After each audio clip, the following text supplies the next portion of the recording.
Hi, everybody, and welcome to a special edition of the Rizzo Show. Joining Mike and I today, a Cleveland legend, the one and only Dan Coughlin. Dan! Thanks, The Hard Rock Roxino Northfield Park presents The Rizzo Show. And now your host, Tony Rizzo, with co-host Mike Polk Jr. Yes, Dan. Let's sell some books, Danny. Local legend. I like you got the right attitude, Tony. He said he sold 10 books this morning. Dan, now wait a minute. First of all, you are still the commissioner of Friday Night Touchdown, right? Yeah, that job you're not relinquishing. You yet. can't Well, leave. believe it or not, I announced that would be my last season on Friday Night Touchdown. No! Oh, I know that Dan, what are we going to do? When I got done, they gave me 2 cherry pies as a going-away present. Oh, wow. All right, However, yeah. you know, I might still change my mind. Right. Yeah, you're we can allowed, get him back. We You're can get allowed him to back. come out of retirement. Sinatra did it. Yeah. You could do it. Yeah. You can Jordan it. But Danny, how many books now? This is my 4th. Your 4th. All right, I remember when you had your first book and you told me, Tony, don't ever write a book. Why would I That's have what said you that? told me. Look Am at I that. right? Look at all Look those. at these. Dan, what is the title of our latest book? It's Just One More Story. Just One More And Story. that was the approach when we went into it, cleaning up all the stories that I didn't tell before that I've come across lately, Right. and that I'm now dying to tell. Sure. And one of the great stories from your final book involves a guy from the Indians whose name is what? Bun Blossom? Yes. Bun Blossom. Have you heard of Blossom Music Center? Yes. Yeah. Same family. No! Oh, he's in charge of their philanthropies now. Oh, I had no So what's idea. his story? yeah. What is the... what made him so Well, fascinating? it's because he and his brother wound up owning 10% of the Indians when Nick Milletti put together a group. Came up $1 million short. The American League would not okay his purchase. So in come Bun and his brother Bing Blossom to save the day on the white horses. Wait a minute, Dan. Bun and Bing? Yeah. Those are the names? Bun and Bing Blossom. Those are their names? Yeah. Not nicknames. They're real names. Real names. Well, I guess when you're wealthy, you can name your kids anything you want. Exactly. But Apple. anyway, Bun happens to be an accountant now. At an undergraduate degree from Yale, and then a master's in accounting from Stanford. Wow. Show off. Now he becomes the accountant, the treasurer of the Indians. He was overqualified. The treasurer of a team with no money. Right. True or false, the Indians couldn't pay their towel bills at one time in the 70s. Well, it's possible. Bun told me that in the lower right-hand desk of his drawer of his desk, he kept a stack of checks, all written out to people that they owed the money to. Right. And he had to hold on to them, and he would release each one as they got the money to cover it. That's great. So they weren't bouncing checks left and right. Major League made it look actually better than it was. The movie made it look better than it was. Oh, people apparently. don't believe how bad it was. Yeah. In fact, that's how we lost Jim Bibby as a free agent, because Bun had his check, but he couldn't release it. You know, they owed him a bonus by a certain date. And so Bun asked Phil Seggy, call his agent and ask if he'll give us, like 5 days grace on this. Sure. So the agent said, sure, no problem. People would sell their souls to get out of Cleveland back then. Yeah. When that midnight when the Bibby filed for free agency on a contract violation. Because they didn't give him his That's right. bonus. They sold the his check soul was to in the get drawer, out of it. though. Yes. Oh, it was right in the Could drawer. not be released. His name, made out with his name, only like 25 grand or something. And they Right. couldn't afford No. that. I love that the Indians organization was treating that in the same way that I treat my cable bill and my electric bill. I'm like, this one won't cover, so I'm gonna have to send this one instead. Which one? You know, Which one am I gotta make a paying? choice. Yes, Gotta lose Bibby. So anyway, he did that for 10 years. And he didn't need the job because, of course. Yeah, sure, his family Anyway, was, yeah. Love the game. Anyway, when he turned 65, I was visiting with him in his family room this summer to do his chapter. And he loves to reminisce. Sure. Put his stocking feet up on a coffee table and said, I love to reminisce, and so do I. So we had a couple professional reminiscers there. Anyway, he said when he was 65, He got a pension check from the Indians. A pension check. For what? $57 a month. Oh, 57 for 10 years service. Not bad. As an officer of the company. That's too. more than Bibby got from him. Apparently, you know what I mean? Dan, let me ask you, did they pay him to do that? He was on yeah, salary too? Did he have his own check that he couldn't release? Was that like, right? Finally he got to couldn't sign afford off. to pay himself? Right. But yeah, he worked every day, 9 to 5. Oh, God bless him. And Yes. boy, he earned that degree from you. Sure did. And from baseball to football, you got a great story about Greg Pruitt. Now, I got to tell you, when we were kids, we loved Greg Pruitt because he was the guy with the tearaway jersey. Yes. And they would grab his jersey, and by the end of the game, they ran out of jerseys, but he was so fast. And Such he a was brilliant so good. move. Yes. Coming out of Oklahoma, he could make all the moves. What do you got for us with Greg Pruitt? He could write a letter. He was a journalism major from the University of Oklahoma, really? And so are we ready to tell this story right now? Right Yeah, now. let's do it. Are we going to do it now? Yeah, we're going to do no it now. commercial Absolutely. break here in Kate says between? do it now. Okay. We're well trained. We do as we're that's told. right. Anyway, Greg had, back in the 70s, ABC had this, remember the Superstars on Sure. ABC? I don't, but I do. know of I'm it. old Okay. enough. Well, anyway, they did it for a TV thing, a series, and it got ratings, and it was fun to watch. They got the top athletes from various sports, including bowling and things like that, to do like a an Olympics. decathlon type right, thing. something like that.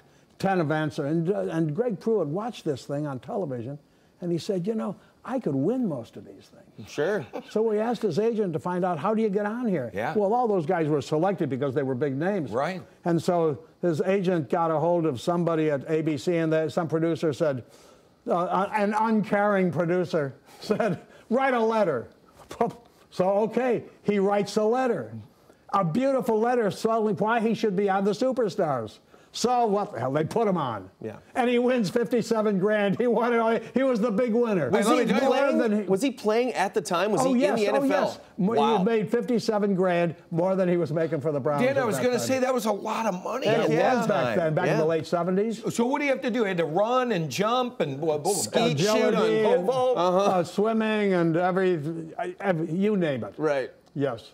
That's funny. I got to tell you that Greg Pruitt, I remember he could do everything, though. Yes, he he was that could. one thing. All right, we're going one more. We're going one more. You ready? Sure. One of your all-time favorites, Albert Bell. Oh. Uh-oh. Do we have time? Sure. Albert, this gets a little involved. He had just left as a free agent. Right. The Indians had signed a free agent. We did the interview with him in the Indians locker room. Okay. Middle of the winter. Huh? And all the lockers were cleared out. But in front of Albert's locker was a big box of mail. Big cardboard box like a washing machine would have come in. Okay. And it's overflowing with letters, love letters kids had written them, and packages where they sent their cap in, please sign my... all of them unopened, not to mention unread. And I said to one of the clubbies, what are you going to do with Albert's mail? He said, we're going to throw it out. He doesn't want it. I said, what? So on the way back to Channel 8 here, I'm telling this story to Ted Picterna, One of our photographers. who hated baseball. And I'm telling him how different it was. I said, when I was 10 years old, back in 1948 or 49, I wrote a love letter to Lou Boudreau, the Indians shortstop player manager. And back then, in every corner drugstore, there was a carousel of postcards. Right. Glossy pictures of the Indians players back then, along the Art Museum and Terminal Tower.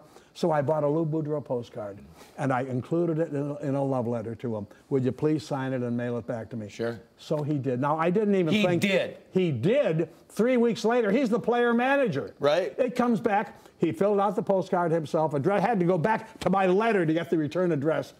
Addresses it to me. Yeah. So now here's what I had. I had his picture. I had his fingerprints all over the picture. Got DNA. And I had his DNA from the stamp. Right. Yes. When I was in the Army, my mother threw away all my treasures. Oh, yeah. But, however... That's all right. Albert threw his away, Albert, too. right, Albert. It's just so hard to hear that he wasn't a great guy. Anyway, Ted said, you ought to do a column on that. Yeah. So I was still doing columns, too. Sure. And so I called Lou Boudreau. He was retired in a suburban town in Chicago. Wow. And he answers on the second ring. Oh. And I said, Lou, what are you doing? He said, I'm going through my mail. I'm answering my mail. He says, isn't it nice? People still remember me. Oh, wow. Isn't that It's the opposite sweet? of Albert Bell. Yes. Yeah. And by the way, if you see Albert today, he doesn't care if anybody remembers him. He's still that guy. Now and then he calls Paul Hoynes. I guess he must have regretful moments every now and then, especially when results of the Hall of Fame voting come out. Does he deserve to be in, Dan? You voted for years. No, he doesn't, but thank God he hurt his hip and doesn't have the numbers to get in. That would have been a real problem for us if he had the numbers. Right. When we come back, we will ask Dan about some of his favorite coaches. Stay with us, a special edition of The Rizzo Show with the one and only Dan Cogley. Welcome back. Tony Rizzo, Mike Polk Jr., and the one and only Dan Cogley. He's got a new book out. What's it called again, Dan? It's called Just One More Story. Just One. And you loved covering, Dan. You, back in the day, you became close with managers and coaches. It's not like it is today. We're going to start with Bertie Tebbetts, who played for the Tribe in 51 and 52, and then he managed them later. Yes. When he got fired, middle season of 65 or 66, they had fired him after a game. And so they had a little press conference in the Indians' office. There's Bertie right there. And so I hung around, and I was doing a clubhouse story that night, so I hung around till he was done with his press conference. And I walked him to his car, 1 o'clock in the morning. And as he's getting in the car, he looked up at me and said, baseball is the greatest game in the world.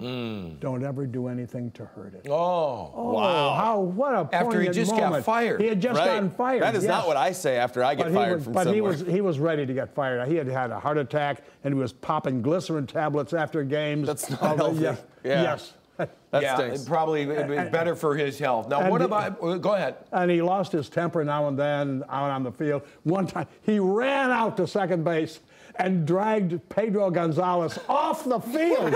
He had screwed up some kind of a pop-up, and he dragged him by the arm, dragged him out of the game. All right, speaking of the Tribe, Jeff Torborg. I remember when I was a kid. Jeff Torborg. He became a good friend a close friend of mine. Really? Great guy. Such a gentleman. You know, he married Miss New Jersey. His wife is beautiful. That ain't bad. No. And a really religious guy. He wasn't cut out to be a manager. He was, dealing with that environment in the baseball clubhouse.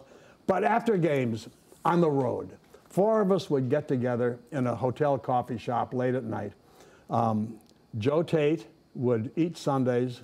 Jeff Torborg would drink milkshakes.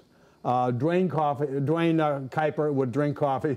And I would drink Miller Lite. That would be the 4 of us. Just 4 health nuts. We'd be talking, yeah. All right, how about football? I remember, still one of my favorites of all time, of course, because he's a Paisan, Sam Rutigliano. Sam, wasn't he a lovely guy? I mean, lovely. I still see him. He still lives here. Do you know that even after he got fired and he took a job at coaching Liberty in Lynchburg, Virginia? Liberty University. He kept his house in Wade Hill. He still has it. Wow. Never sold his house. Wow. His heart was still here. And he's still here. And, boy, he gave us one of the most exciting years we've ever seen. Yes. Yeah. The cardiac kids. Look at that. What is that? You guys there? Who is that? That might be me. What? That's you, That Dan. is me. I'm still wearing the same pants. I think we still have that couch upstairs here at Fox. I think we I'm did. wearing the same blazer. I thought that was and the same Mikhail pants. Gorbachev for a second. Where in the did that come background. from? Oh, Yeah. Dan, you know our Wow. Dan, it's Rizzo different. show. It's got to be different, though, talking with managers back then when you could actually get to know them and hang out and stuff than it was towards the end when you were covering these Absolutely. guys. There was no animosity between us back then. Things, now it changed when, with Belichick, I guess, when the tension developed between the reporters and the coaches. But Sam was great. He was such a great conversationalist, and I still see him at many functions. Yeah. And he was, he started that, get guys off drugs and all that, did many good things. Yeah, the inner circle. Inner circle. Yeah, and then, nowadays you got Twitter, you got, they could break their own stories, like instantly from their phone. Like, they don't even need us anymore, Dan. That's right. Right. And all right. When will the Browns ever get to the Super Bowl? Dan Cogley. Yeah, he's pro Baker, by the way. Well, I love Baker. Yeah. Well, probably not in my lifetime. I'm 80. I don't say that. Wait, you're saying in 10 years you're not going to books in you. I think we could do it. I think Baker Mayfield's going to take the Browns to the Super Bowl. How's that statement? I'm sure that'll come back to bite you. You've seen a lot of bad quarterbacks though, and you like this guy. You really do. I'd love to see it. Yeah. But I love Baker Mayfield. Good. All right. Coming up, we are fast forwarding through the years. We'll get Dan's take on other notable coaches, players, and more. We'll be right back. Just one more story. Welcome back, everybody. Special edition of the Rizzo Show. Tony and Mike with you. Our special guest is the one and only Dan Coughlin. Dan, you covered a ton of coaches.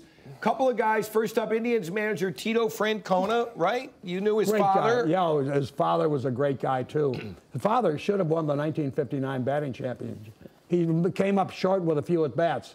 If they had just added like 0 for 4s or a few of those in there, he would have had enough at-bats and still won the batting crown. Where does he rank as far as tribe skippers go? He's one of the best. Now Terry. Tito, yeah. He's one of the best. Al Lopez, him, one of the, yes. Been very consistent, Hargrove in there. obviously. Mike did a nice job. Mike did a great job, too, yes. But, you know, doesn't seem to see, can't close the deal, hasn't won the World Series. Do you think that that's going to look bad on his legacy? The fact that he's always had these teams be competitive. We still have next year, Michael. Right. I'm sure that'll fix things once we unload all this terrible pitching help. Let's get rid of him. All right. What about who do we have next? Buckeye coach Urban Meyer, now former Buckeye coach Urban Meyer. Yes. I believe he'll coach again someday. You do? Yes, I do. Yeah, it's in his blood, right? Yes. How do you think he'll be remembered, though, as an Ohio State coach? As a guy who got a raw deal. Yeah. You think so? I think so. You know, this is my position. You don't get involved in people's marital strife. Yeah. You know? I agree. Stick to your own marital strife. Boy, That's there's right. enough of that going on. Yeah. Finally, how about LeBron?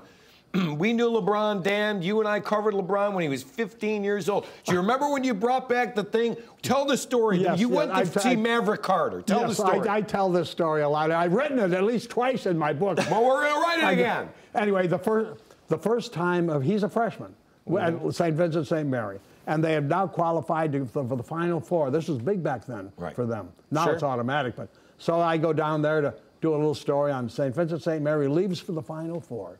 And so I talked to Maverick Carter and another senior, talked to the coach, and we get some B-roll. We hadn't shot a game, of course, so we get our action video, and now I pack up, and we're packing it up, and I say to Coach Keith Dambrot, I said, well, Coach, thanks for your help. We're going back. He said, did you talk to LeBron? I said, LeBron, is he that freshman? I said, well, no, I got a couple of your senior co-captains. I'm sure they're fine. You should talk to LeBron. Yeah. He was sort of insistent. They knew. So I said, gee, yeah, what did I know? Right. So I said, and I asked LeBron a very intriguing question. I said, how do the older fellows on the team treat you? He said, I didn't know what to ask him. Didn't even know, not sure of his name. You didn't know about him? Yeah. Anyway. That's so funny. I didn't know he was the best player on the team. You were accidentally interviewing the best player on earth, pretty much. Yes. And you just weren't aware of it. And he gave us a good 8-10-second soundbite. How they treat me fine. We wound up using that 8-second soundbite for years. Of course. We were the first station to discover LeBron James. Yeah. So thank you, Keith Dambrot, I suppose, is the lesson Keith. there. Yes. All right, don't go anywhere. When we come back, we will wrap things up with the one and only Dan Coughlin. Just one more story. Only one? Boy, Dan, just like old times, you and I on the set, right? Yeah. Michael with us. I did love that we said, should we have a book here? And Dan goes, I'll run out and get some from my trunk. Because that's your go-to. You move these things around. Dan, you got to be proud. Now, 4 books, that's it's quite the impressive. accomplishment. Yes, it right? is. All right, when's the 5th one coming out? Whoa! You know you're going to. Which one took the longest to write? My sister called me twice in the last couple weeks saying, Dan, I've got a great idea for your next book. Whoa! Settled. I'm still pushing the last one. She wanted me to remember when I would write little 4 lines of light verse, little poems on top of all my baseball stories. Sure. She said, do a book of all of your little poems. Of your poetry. What the? Oh, you still have this them? is not Shakespeare. Do you still have them? Yeah. Dan, I remember, real quick, can I tell Dan's story? So Dan used to have me send his columns, but the internet was new. And Dan sent his columns to all these different publications. And at the end of the night, he'd come down, Tony, could you please send my columns? So I put in the email address and I'd send them, but I'd love to read them first. So I got to read them before anybody else did. And I'd go, Dan, is today a good one? And his best line, he goes, Tony, it can't be a Pulitzer every day. It sure can't. I say that to the kids now. They go, did you have a good show on ESPN Radio? I go, kids, it can't be a Marconi winner every day. All right, when you write your 5th book, we're going to have you back. Thanks for the invitation. All right, glad to have you here, Danny. Good great to see you, you. Dan. Look great. Thanks, You're Tony. doing great. Thanks. You better stick around while the Browns win a Super Bowl, okay? You've earned it, sir. You've earned it. I don't know if I'm around that Oh, long. you'll be around. Trust me on that Pressure's on, Browns. Right. Do it for Dan. I want to know when you're writing a book. Oh, it's coming out. I've seen his book. Yeah. At Barnes & Noble last night. You have a book? It's a jumble book. It's mazes and pictures. Thanks, everybody. Good night. Thank you, Dan.